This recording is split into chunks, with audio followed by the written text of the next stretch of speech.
Pro Production-ы бүтээл.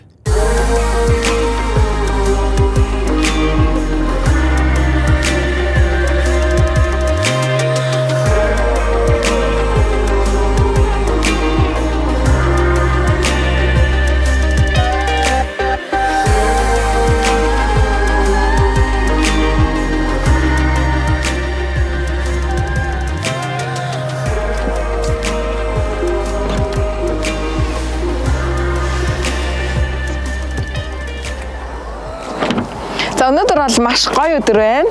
Ийшээ ингээд бас хотоо харуулъя тий. Лос Анжелес хот бол ер нь бол дэлхийд алдартай.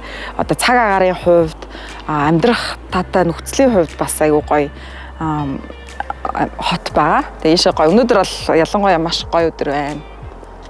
За энэ манай хав ер нь бол ийм өндөрлөг уулан дээр байдаг учраас ялангуяа бороо мороо орсны дараа ингээд битүү манантай болчдөг.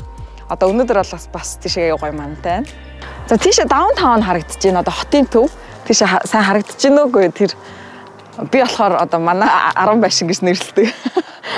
Би анх нь бол Лос Анжелесыг төсөөлөхдөө юм Нью-Йорк шиг л баг ингээд төсөөлж ирсэн. Тэгсэн чинь ингээд дандаа намхан байшинтай ийм өндөр байшин ерөөсөө байхгүй. Яг нэг даунтаун хэсэгтэй л нэг 10 шиг байшинтай харна би аягүй гайхажсэн.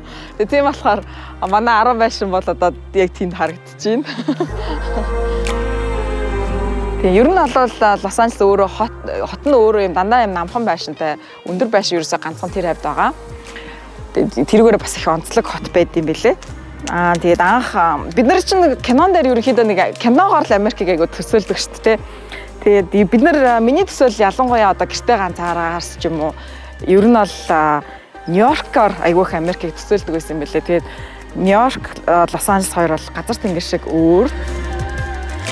Тэгээд анх Нью-Йоркод очиод тэнгэр багцсан хотуудыг хараад бас үнэхээр шоконд орж исэн. Надад одоогийн байдлаар бол баг хамгийн үзэсгэлэнтэй, сүртэй одоо за яг энэ л яг Америк бидний төсөөсөн Америк гэхээр Нью-Йорк юм болов гэж бас бодоод байгаа.